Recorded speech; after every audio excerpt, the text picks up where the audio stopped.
Inclusive communication, I hate to say it, also affects your bottom line as a business as well. When you're creating content and you're trying to visually make it appeal to a large group, it should feel like real life. Customers, they want to work with brands that share their values. So if a business doesn't prioritize inclusive communication, they're going to become irrelevant.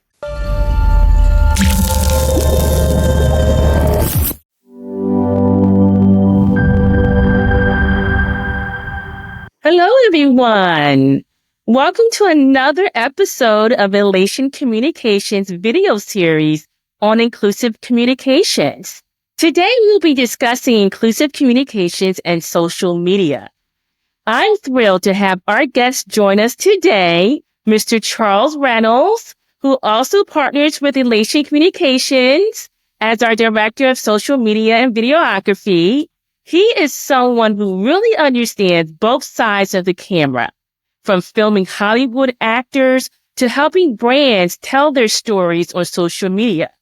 His work has been featured on Warner Brothers Discovery, and through his company, Brand Build Media, he is transforming how businesses show up online.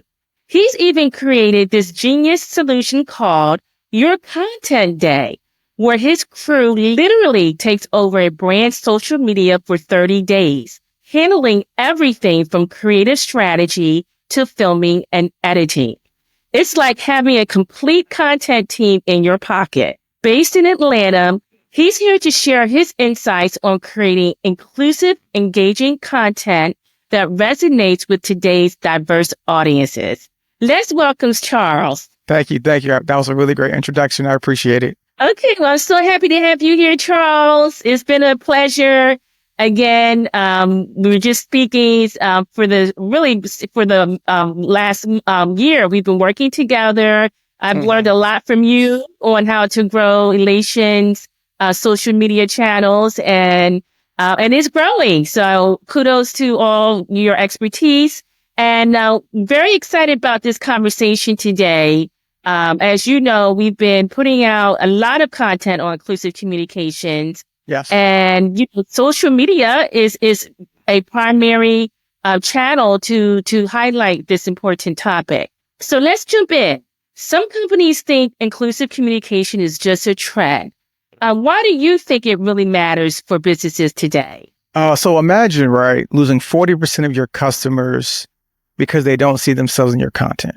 Right. I think that's the reality for brands and inclusive communication. So outside of inclusive communication just being the right thing to do, right? People should feel included. We should be intentional about making sure they're accommodated for. Inclusive communication, I hate to say it, also affects your bottom line as a business as well. And there's some reasons why I say that. One is that customers, they want to work with brands that share their values. There are people who literally shop with a particular brand or do business with them just because they share the same values, and because they see themselves represented in the mission and of what the brand is about. I think additionally, the trend is that the world is becoming more diverse, right? And you can see that with Gen Z.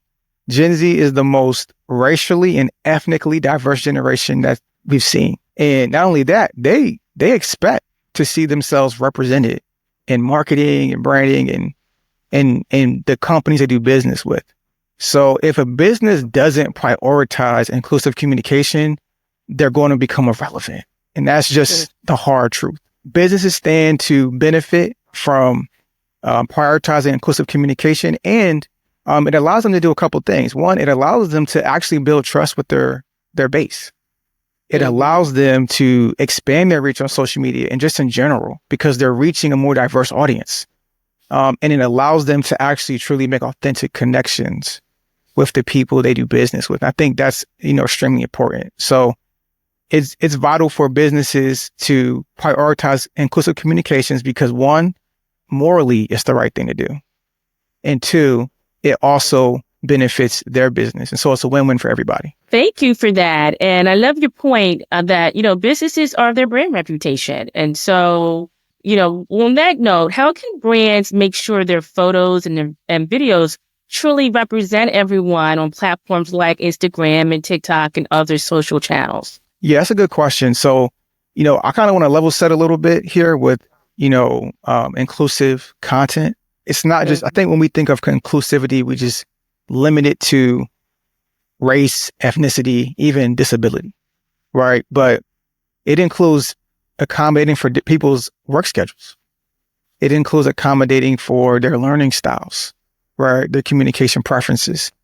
And so I think what people need to consider is that when you want to become more inclusive, you need to be authentic with it. This can't be something that you're just doing to check a list off of item. Like, hey, we're going to be inclusive today because we want to reach these goals for our business. This is something that you need to actually adopt as part of your culture, adopt as part of what your company is about.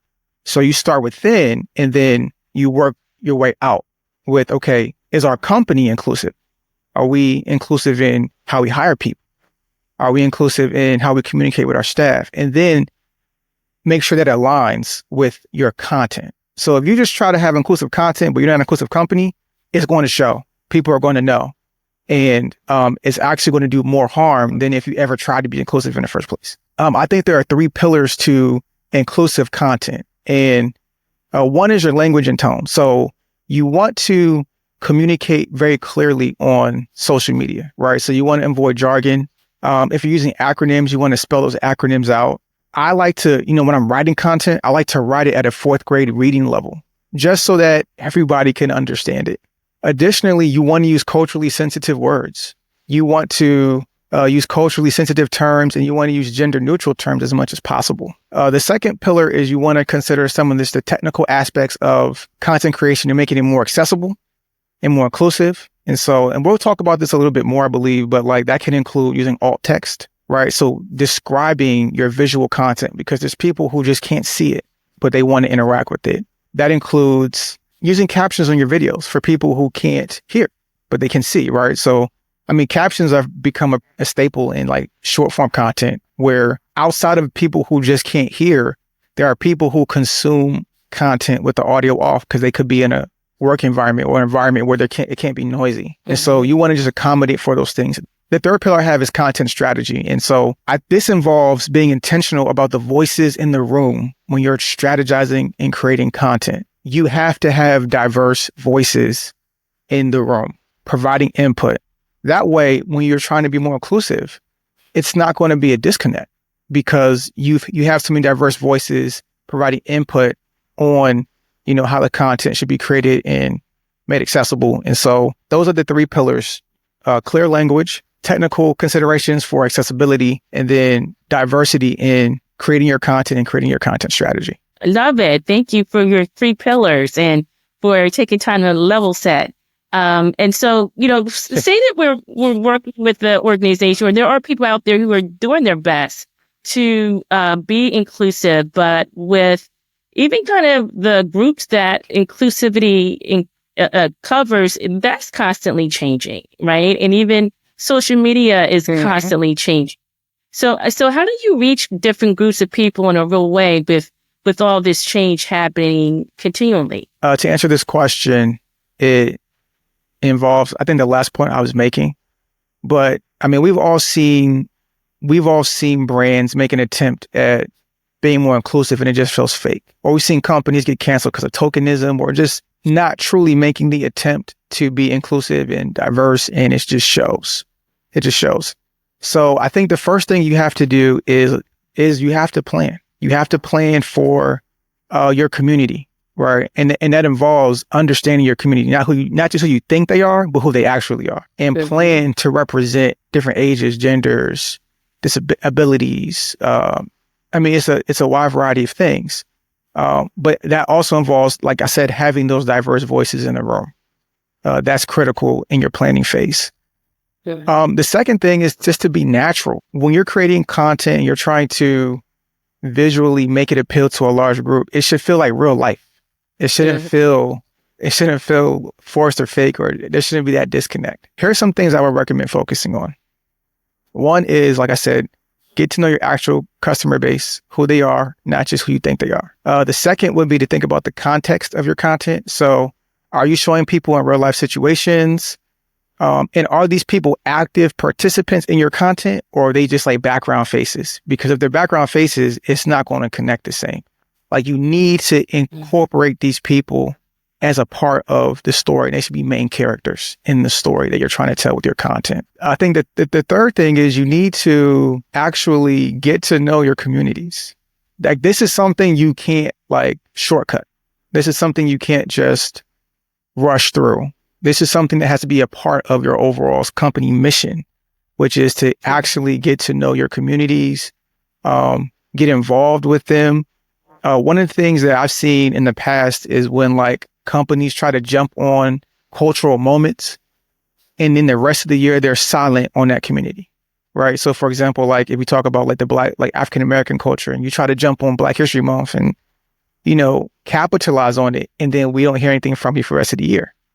Like that's not going to foster that connection and that authenticity. Another thing that people don't think about, and this might be the filmmaker in me, but like different skin tones require different lighting requirements. So when you're creating content and you're trying to light, you know, a certain skin tone the wrong way, like that's something you could actually just avoid. You know, that's something you could just prepare for, you know, when you're creating content and you're trying to be diverse. And so these are just things that you can do to visually make sure that your content can reach a diverse and wide community. It can resonate with the full spectrum of your audience and not just the typical audience that you think that you're serving. Wow, that's a great point about authenticity. I'm smiling because I know you've advised me on that a few times, and it's so important.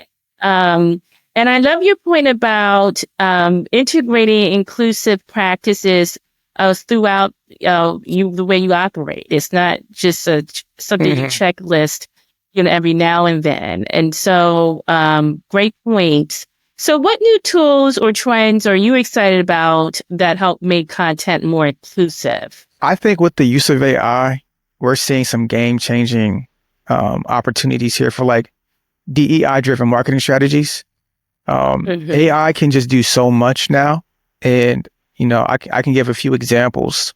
One, we know like you can create AI-generated captions, right? So as soon as you record your content, upload it, the captions are there. So people who need captions, they can get that content right away, right? In the past, you would have to like manually transcribe it or things like that. It takes time between creating the content, pushing it out and making it accessible.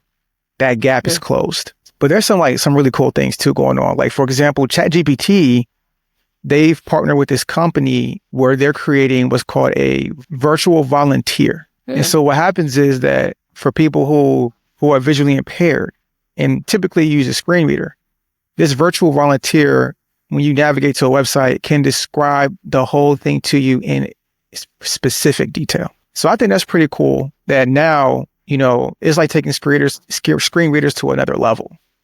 There's some limitations with screen readers that can be very frustrating, especially when people don't accommodate for it. Like if you're pasting a URLs can get really long and the screen reader is going to read every character, right? So like one way to make it more accessible would be to use a link shortener so that people who use screen readers don't have to listen to the long behind link. So, but with this, right, you have a virtual volunteer who's guiding you and describing it to you almost as if somebody's in the room next to you, describing what they're seeing. Now, another thing that's really cool is now with AI, you can personalize at scale. And what I mean by that is this. When you're creating marketing strategies, AI can take your marketing strategy and customize it based on the person who's receiving. So you can create one marketing strategy and it can reach multiple communities and just different people and be personalized to them. I mean, personal images. So they're seeing imagery that reflects them. It can root out bias and stereotypes so that you're not offensive, even if it's unintentionally, with your marketing strategy and your content. So AI can do some stuff now. Like we're entering a new age where, you know, we can really accommodate for being inclusive, and also, you know, it's taking away the excuse of not being inclusive. One thing I want to stress too is that these are just tools. So we still have to be intentional as humans on being inclusive, right? And we use the tools to do that. The tools aren't meant to replace our desire to connect. And I think that's the big thing about communication in general is what I understand is that communication is about connection. You want to connect with people. And so inclusive communication is about connecting with more people who may not be like you, accommodating for them and fostering that connection. And so tools aren't meant to replace that. They're meant to enhance that. But yeah, I'm really excited about the future and the trends and technology that we're seeing coming up on how to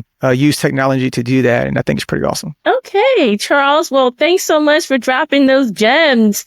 And in case you all did not know, Charles has blog articles on the Elation Breakthrough blog that you should check out for more tips on how to enhance your social media and video strategy. So before we end, I'd like to ask one last question. For anyone running social media accounts, what's your best advice for making content more inclusive starting right now? Yeah, I think the first thing that you want to do is you want to audit yourself and your organization to see if you're really inclusive. I think it starts there. Self-reflection inwardly. Hey, is our content already inclusive? If it's not, this is something that we need to address and find ways that we can provide value. I think second is you need to have conversations with diverse communities. You can't fake this stuff. And I think this has been a running theme throughout this conversation is the authenticity behind inclusive communication. You can't fake it.